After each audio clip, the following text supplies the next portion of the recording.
Hello friends, तो आज की वीडियो में हम बात करने जा रहे हैं input and output function in C के बारे में। तो हमने अभी तक जब भी कोई प्रोग्राम बनाया तो उसके अंदर हमने एक फंक्शन का इस्तेमाल किया है जो कि है प्रिंट एफ। ये प्रिंट एफ ही हमारा आउटपुट फंक्शन है। आउटपुट फंक्शन वो फंक्शन जिसकी मदद से हम स्क्रीन पर कोई आउटपुट प्रेजेंट करते हैं। तो जो प्रिंट एफ है ये हमारा एक आउटपुट फंक्शन है, क्योंकि अगर हम इसके आर्ग्यूमेंट के अंदर जो भी वैल्यू पास करेंगे वो value as it is screen पर प्रिंट हो जाती है। जैसे कि एंटर द नंबर, तो मैं लिखूंगा और ये एंड करूंगा और रन कराऊंगा तो ये enter the number as it is मेरी स्क्रीन पर प्रिंट हो जाएगा। ठीक है, अब जो हमारे पास आता है मेन चीज जो है वो इनपुट फंक्शन। अभी तक हमने जितने भी प्रोग्राम बनाए उसके अंदर जो भी वेरिएबल बनाया उस वेरिएबल के अंदर पहले से वैल्यू हमने स्टोर करा दी थी, जैसे कि इंट एक्स, और हमने मैनुअली उसे क्या किया, कोई वैल्यू असाइन करा दी। जैसे 12 हुआ, 33 हुआ, कोई भी वैल्यू जो असाइन करानी है वो हमने यहीं की यहीं असाइन करा दी थी। लेकिन अब हमें क्या करना है, अब हम चाहते हैं किसी किसी प्रोग्राम में हमें जरूरत पड़ेगी कि हम यूजर से डेटा इनपुट कराएं। तो यूजर से हम किस तरीके से इनपुट कराएंगे डेटा, उसके लिए हमारे पास जो फंक्शन आता है वो आता है स्कैन एफ। देखिए, स्कैन एफ फंक्शन क्या करता है, यूजर से डेटा लेता है और उस डेटा को किसी वेरिएबल के अंदर स्टोर करा देता है। अभी हमने एक वेरिएबल बनाया है जो कि है इंटीजर टाइप का। अब इस इंटीजर टाइप के वेरिएबल के अंदर हम एक नंबर स्टोर कराएंगे। देखिए, एंटर द नंबर। ठीक है, तो ये जो कमांड है ये प्रिंट एफ जैसी हमारा फंक्शन चलेगा तो एक इंटीजर एक्स चलेगा सबसे पहले, तो जिसकी वजह से मेमोरी के अंदर एक इंटीजर टाइप का वेरिएबल एक्स नाम का जो वेरिएबल है वो एक लोकेशन ले लेगा 2 बाइट की।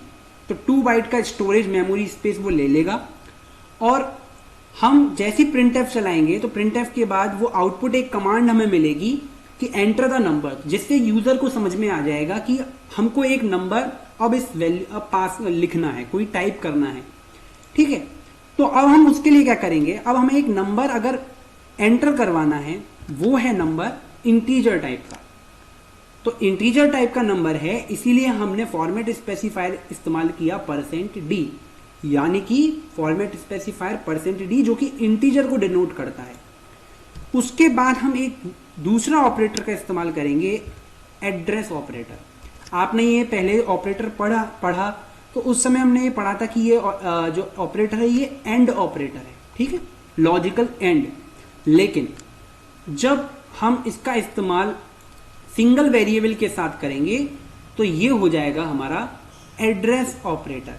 अब इस एड्रेस ऑपरेटर का काम क्या है, देखिए, एक्स नाम का जो वेरिएबल है, इस वेरिएबल ने मेमोरी के अंदर कोई स्पेस लिया। अब मेमोरी के अंदर जो भी स्पेस होते हैं उस स्पेस का, हर एक स्पेस का एक पर्टिकुलर नेम होता है। हर एक स्पेस को पर्टिकुलर आईडी दे रखी होती है, स्टोरेज नंबर दे रखा होता है, उसका एक नंबर होता है।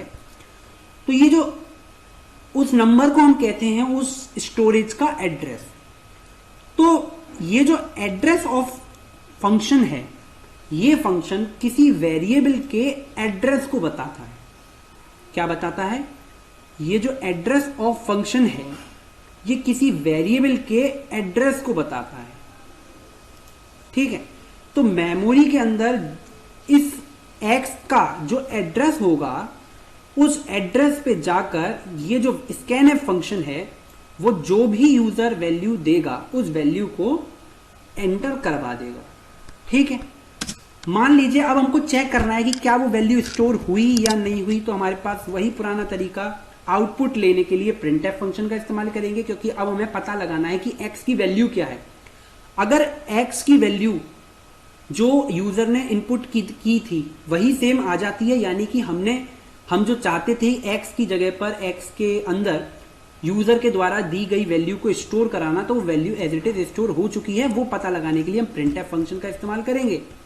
और इसके अंदर हम लिखेंगे x equals to %d format specifier, और हमें अब प्रिंट कराना है x की वैल्यू। एड्रेस ऑफ x को प्रिंट नहीं कराना, याद रखिए यहां पर हमने एड्रेस ऑफ x इसलिए लिखा क्योंकि कंप्यूटर को ये मालूम चलेगा, कंपाइलर को ये मालूम चलेगा कि हमें किस एड्रेस की लोकेशन पे जाकर वैल्यू स्टोर करनी है। लेकिन हम प्रिंटफ फंक्शन के अंदर एड्रेस को प्रिंट नहीं कराते, हम एक्स वेरिएबल की वैल्यू को प्रिंट कराते हैं, इसीलिए सिर्फ हम एक्स लिखते हैं। लेकिन इसके अंदर हम उस एक्स वैल्यू के अंदर स्टोर नहीं करते, हम एक्स की जगह पर स्टोर नहीं करते, हम एक्स के एड्रेस को के अंदर जाकर हम स्टोर करते हैं। इसीलिए हम यहां पर स्कैनफ फंक्शन के अंदर एड्रेस ऑफ एक्स लिखते हैं और जब प्रिंटफ की बारी आती है तो हम एक्स लिखते हैं। ठीक है, तो अब हम रन करा लेते हैं। देखिए कमांड आ गई एंटर द नंबर, तो मैं एक नंबर लिख देता हूं, लेट सपोज 49 और देखिए x इक्वल्स टू 49, यानी कि x के अंदर हम चाहते थे कि वैल्यू 49 स्टोर हो जाए, तो वो स्टोर हो जाएगी। मान लीजिए कि अगर आपने यहां पर एड्रेस ऑफ x लिख दिया तो अब क्या आउटपुट आएगा। ठीक है, तो पहली बात तो आप वीडियो पॉज करके खुद सोचिए कि अब आउटपुट आना क्या चाहिए। क्या ये एरर देगा प्रोग्राम, क्या ये कोई आउटपुट देगा। चलिए, मेरे को लगता है आपने सोचा होगा आंसर अपने मन में वीडियो पॉज करके, तो मैं बताता हूं कि ये क्या देगा। देखिए ये देगा, प्रिंट करेगा एड्रेस ऑफ एक्स को। तो अगर मैं अब कोई भी वैल्यू डालूंगा मुझे उससे कोई फर्क नहीं पड़ता। ये अब देखिए ये -12 लिखा हुआ आ गया है, ऐसा मत समझना कि एंटर द वैल्यू ऑफ 12, ठीक है, एंटर द नंबर और उसमें जो 12 था एक्स की वैल्यू अलग हो गई। नहीं, अगर मैं इसमें दोबारा से इसको रन करता हूं, की बार में डालता हूं, की बार में डाल देता हूं 50, तो तब भी -12 ही आने वाला है। अब ये क्या है, तो ये एक्चुअली एड्रेस बता रहा है कि x जो वेरिएबल है उसका एड्रेस है -12। अब -12 जो वैल्यू है वो इंटीजर के अंदर है, लेकिन हमारी जो वैल्यू, हमारा जो एड्रेस होता है वो हेक्साडेसिमल के अंदर रिप्रेजेंट किया जाता है। और अगर हमें हेक्साडेसिमल के अंदर इसका एड्रेस प्रिंट कराना है तो बस हम जो फॉर्मेट स्पेसिफायर का इस्तेमाल करेंगे वो करेंगे %p का। तो जैसे चलाएंगे कोई भी वैल्यू डाल दीजिए, उससे कोई फर्क नहीं पड़ता।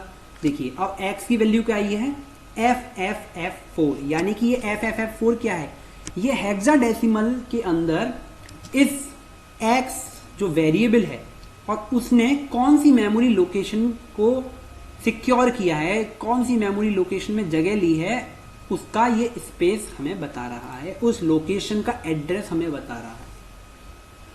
तो ये थे हमारे इनपुट फंक्शन जिसके जरिए हम किसी भी वेरिएबल के अंदर कोई वैल्यू स्टोर करते हैं, और प्रिंट एफ था हमारा आउटपुट फंक्शन। तो आज की वीडियो में बस इतना ही। Thank you.